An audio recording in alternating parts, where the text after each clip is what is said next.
So, how are you? I'm fine, sir. So, first of all, introduce yourself, excluding your Yes, name.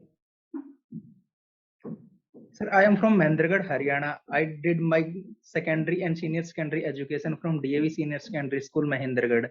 I did my graduation in Bachelor of Technology in Mechanical Engineering from RPS College, Mahendragarh in itself. In my leisure time, I use watching videos, reading newspaper during my leisure time. So, what do you think? Why you want to join this organization?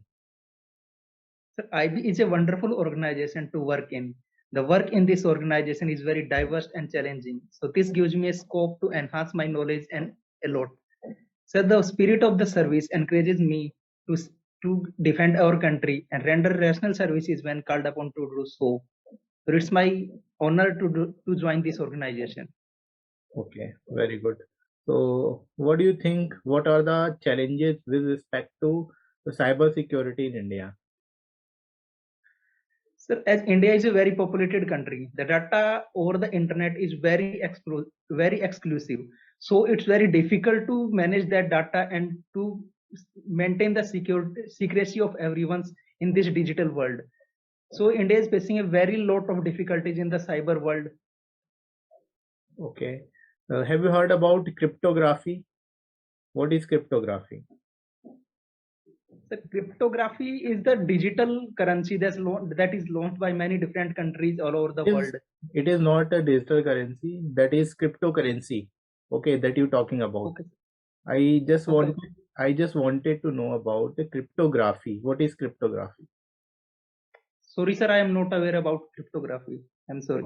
Okay. So what do you think? What are the types of terrorism in India that we are facing? Okay, sir. In India, there is many four main types of terrorism in India. One is hinterland.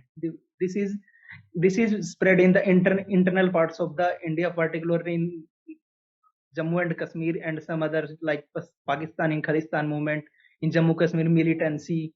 And second type is Naxalism. That is spread in the southern states of India, mainly Odisha, Andhra Pradesh, Chhattisgarh, Jharkhand.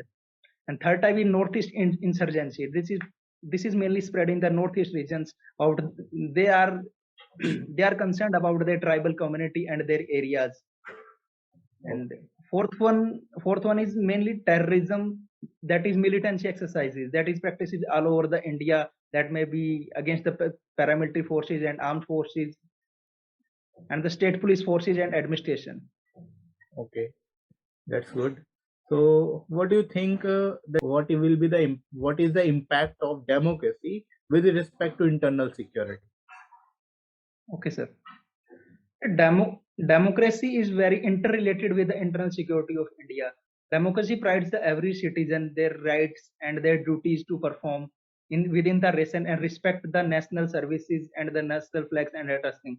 If the people or some inter-insurgent groups that that overthrow they want to overthrow the democratic structure through the violence, that may be against the paramilitary forces, that may be against the local administration, so this affects the if this democratic balance is not balanced equally among all the citizens of the India, and the internal security of India will be affected a lot. Okay. So what do you think? How democracy and the security of our country be enhanced?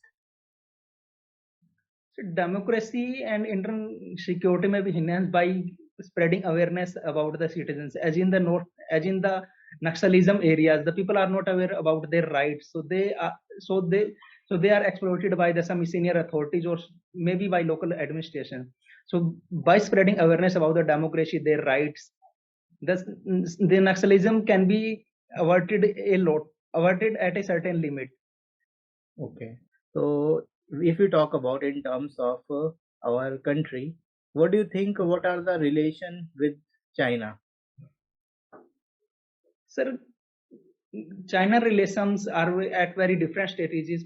That may be in terms of economic terms, that China relations with China are very good, as the most of the imports done to India is from China. But if we're talking about the boundary relations, the relations with China is not very good, because China tries to suppress the Indian economy through any means, that may be providing internal supports to the insurgent groups in northeast, and that may be providing financials and arms supports to the Pakistan to increase the militancy activities in the Jammu Kashmir areas. To the China's main objective to suppress India by affecting its internal security and internal economy. Okay. Do you know what was the impact of Indo-Sino War in India, or when it was done, or how much percentage of area covered by Chinese in that war? The Indo-Sino War was happening in 1961. In this war, some part of that is acquired by China. Today, it is known as Aksai Chin, and some part of Arunachal Pradesh is also acquired by the Chinese forces. Okay. And the main reason, the after effects of the Indo-China War was the formation of research and analysis wings. Also, the India keep advancing in the defense and other equipments. The paramilitary forces are very developing a lot in the area, especially in the bordering China's area. Okay. Recently, we saw in Galwan Valley, India stood in their land firmly, and the troops are not displaced back by the Chinese forces. Okay. Very good. So, as the Jammu and Kashmir is in India, it is basically part of India, but some Yes. part of it also occupied by Pakistan, right? Or some Yes. part of it is, as you told about Askai Chin, which we called. So, how much percentage of area is covered under government of India of Jammu and Kashmir? Sir, I have not the exact data, but can I make a guess? Yeah, you can. Sir, around, as per as I concerned, it is around 30 to 33, 35% is acquired by the Pakistan, or that may be China, of the total area of the Jammu and Kashmir Union Territory. Okay. Actually, it is POK that acquire 30% area and 10% of Askai Chin. It means total Okay. 40% area is occupied Acquired by by the other. these nations, right? So rest, Okay, yani sir. 60% is covered in India. Okay, that we have Okay, the sir. right. Okay, very Okay, good. sir.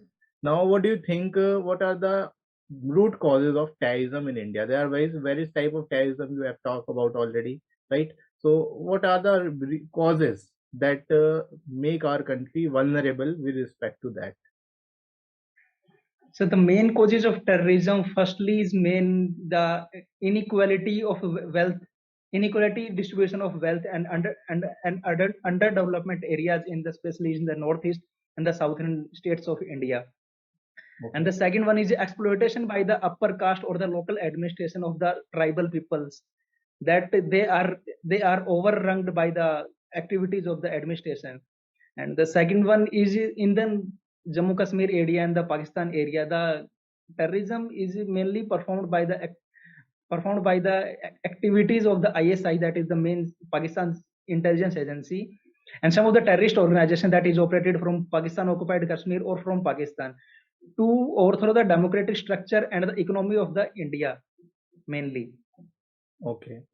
So, what do you think? What are the recent impact on after the revocation of Article 370 on the people of Jammu and Kashmir?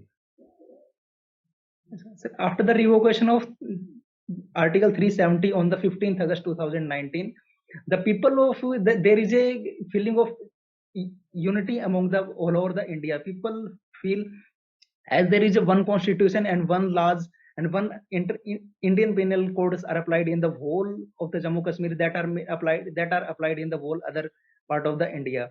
So there is this this introduced a feeling of unity among all the citizens of the world.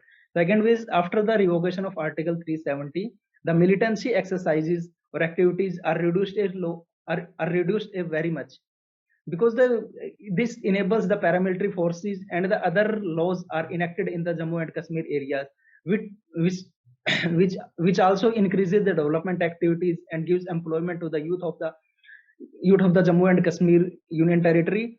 And if the youth is if the youth energy is used in a particular direction, so they does not get indulged in the terrorism activities or insurgency in the particular union territory. Okay. If we talk about disadvantages, so what do you think? What are the disadvantages of revocation of Article 370 from that state? If we talk about disadvantages, in some groups of the Jammu and Kashmir, about they are against the government policies, which they feel that their integrity will be affected by after the revocation of the 370s. And the other thing is that if the economic development is increase in the Jammu and Kashmir, there may be chances they are exploited by some senior authorities or local administration.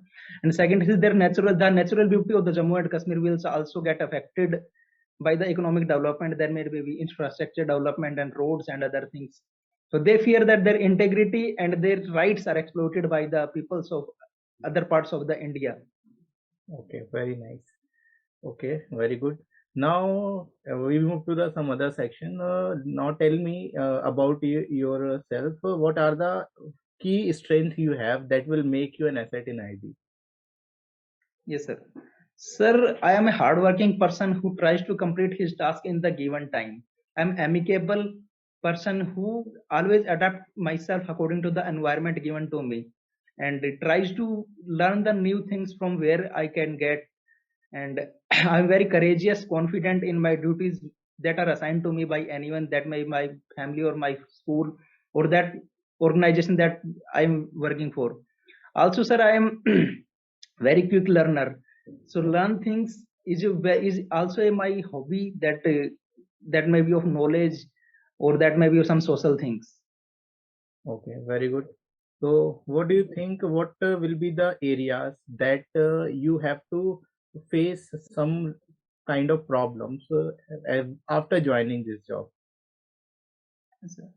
Sir, one is I am anxious about the things that makes me overthink about a particular matter. That when I get some intel or maybe some information related to organization or some activities, I overthink about it. So I cannot able to make a final decision about this. So I am working on it, and I started consulting from my seniors or my family members about this matter, in at which I am overthinking. So second is I am very anxious about the result of the activities which I perform, that may be related to some examinations, that may be related to some other things. And the third thing is I am a little bit healthier, so I also started working on it, tried exercising, joggings to improve my health and my physical fitness. Okay, very good. Do you aware of about the new education policy that come recently in 2020? Yes, sir. National Education Policy, which was launched in 2020, the main objective of the National Education Policy is to make India a global education hub in the future. Okay. So, what This, do you think? Which was the committee which recommended that policy? sorry, sir, I am not aware about the committee which recommend this. So, what are the major provisions with respect to that? Yes, sir. The major provisions related to the National Education Policy 2021. The first one is the education system is changed. It changed from the 10+2 system to the 5+3+3+4 system, in which the first 5 years is given to the primary education and the preschool education for the competitive sense, or that may be other things. And the main focus is given on the primary education will be given in the mother tongue, so that the students at early age tried learning in their mother language very easily and very fastly.